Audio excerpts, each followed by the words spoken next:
about water. What is the name of our chapter? Water. So first of all we will learn about the forms of water. मतलब water के कितने forms होते हैं उसको हम लोग किन forms में देख सकते हैं. तो the first form of water is solid. First form is Solid. solid. And second form of water is liquid. What is the second form of water? Liquid. Liquid. And the third form of water is gas. Solid वो होता है जो रुका है एक जगह पे, ठीक है. उसको अगर हम लोग एक जगह पे रख दें तो वो वहीं पे रहता है. जैसे कि एक मार्कर है, वो क्या है? सॉलिड है, ठीक है. जितनी भी चीजें हम लोग टच करते हैं उसके सरफेस को, वो थोड़ा सा हार्ड फील हो, इस तरह की जो चीजें होती है वो क्या होती है? सॉलिड होती है. ओके, तो सॉलिड हम बताइए मुझे कोई एक फॉर्म बताइए जो सॉलिड फॉर्म है. वाटर का कौन सा फॉर्म है जो सॉलिड है, जिसको हम लोग टच कर सकते हैं? Very good. आइस जो होता है वो एक सॉलिड फॉर्म में होता है, ठीक है. आफ्टर सम टाइम वो मेल्ट हो जाता है, लेकिन हम लोग उसको फ्रिज से निकालते हैं, उस वक्त वो क्या होता है? सॉलिड फॉर्म में होता है. उसको हम लोग टच करते हैं तो वो एक जगह पे रहता है. Second form is liquid. Liquid is something जो कि बह जाए, मतलब कुछ लोग रहते हैं जो बह जाए. तो पानी नॉर्मल स्टेज में क्या होता है? पानी का जो एक रियल स्टेज है वो क्या है? लिक्विड है. वाटर का रियल स्टेज लिक्विड होता है, वो नॉर्मली लिक्विड फॉर्म में होता है. उसके बाद थर्ड स्टेज है जो कि हवा के साथ मिलकर हवा में मिक्स हो जाता है. जब वो एवापोरेट हो जाता है तो फिर वो एयर में मिक्स हो जाता है, तो वो थर्ड फॉर्म ऑफ वाटर है. Third form of water is gas. First form of water is Solid.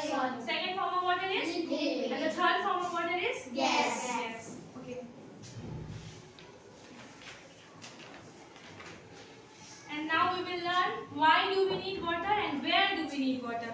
ठीक है, मतलब हमें कहाँ और क्यों पानी की जरूरत होती है. All living thing needs water to live. मतलब जितनी भी living things है, living thing means जानना चीजें जितनी भी होती है, उन सब को जिंदगी जीने के लिए पानी की जरूरत होती है. उसके साथ साथ और भी चीजें हैं जैसे कि फूड, एयर और भी चीजें हैं. But water is also necessary for life.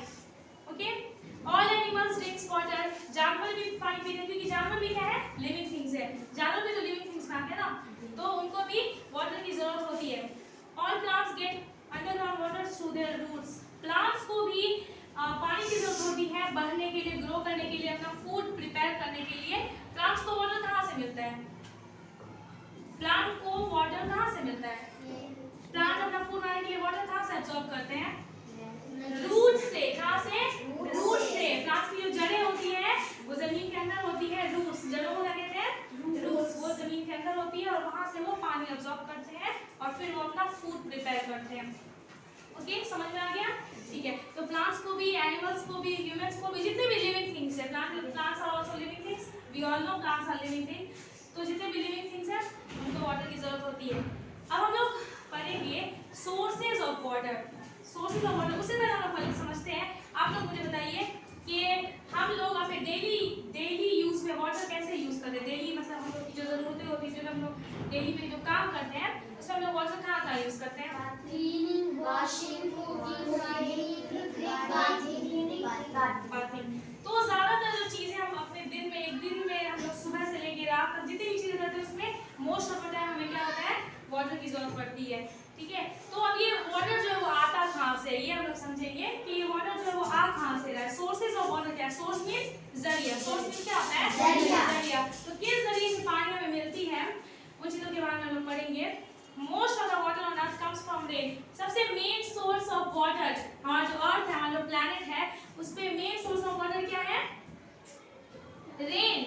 बारिश जो होती है ना, तो वो सबसे मेन सोर्स है. बारिश मेन सोर्स है हमारे अर्थ पे. हमें जो पानी मिलता है वो मेन सोर्स, उसका मेन सोर्स वाटर होता है. रेन होता है. ठीक है, it is the main source of water. The water we get from rain is called rain water. तो जो पानी हमें रेन से मिलता है उसको ऑब्वियसली हम लोग क्या बोलेंगे? रेन वाटर कहते हैं. ओके, रेन वाटर फिल्स पडल, पॉन्ड्स, लेक, स्ट्रीम, रिवर, सी. जो हम लोग नदी, समंदर और जगह जगह पे जो लोग पानी देखते हैं, जो सरफेस वाटर जो लोगों को दिखता है, वो सब कैसे भरता है? रेन की वजह से ही वो भर जाता है. और आप लोगों ने देखा होगा जब बारिश नहीं होती है, कभी कभी ऐसा होता है कि बारिश नहीं होती है, फिर बहुत कम होती है, तो वो सब सूख जाते हैं. ठीक है, तो मेन सोर्स ऑफ वाटर क्या हो गया? Rain. What is the main source of water? Rain. Okay, यहाँ पे समझ में आ गया. और the rain water we see on देखते हैं, ठीक है, उसको ही हम लोग बोलते हैं सरफेस, जैसे कि सरफेस वाटर बोलते हैं। हम लोग नदी का पानी देखते हैं, जमीन के ऊपर ही रहता है ना नदी का पानी, ठीक है। उसके अलावा पॉन्ड में जो वाटर होता है वो भी जमीन के ऊपर ही होता है, तो इन सब को हम लोग बोलेंगे सरफेस वाटर, ठीक है। उसके अलावा rain water and water we use seep into and get stored underground, the water we find in the well is underground water, और जो पानी हमें कुएं से मिलता है अंडरग्राउंड, वेल मींस वेल, तो वो वाटर जो हमें वेल से मिले उसको हम लोग अंडरग्राउंड वाटर बोलते हैं। अंडर मींस क्या होता है? Under means नीचे. और जमीन means sorry ground means Ground. जमीन, तो अंडरग्राउंड का मतलब क्या हो गया? जमीन के नीचे, अंडरग्राउंड मतलब जमीन के नीचे का पानी। तो आप लोगों ने वेल कभी लिखा है? हाँ. आप लोग कहीं ना कहीं आप लोग लिखा होगा।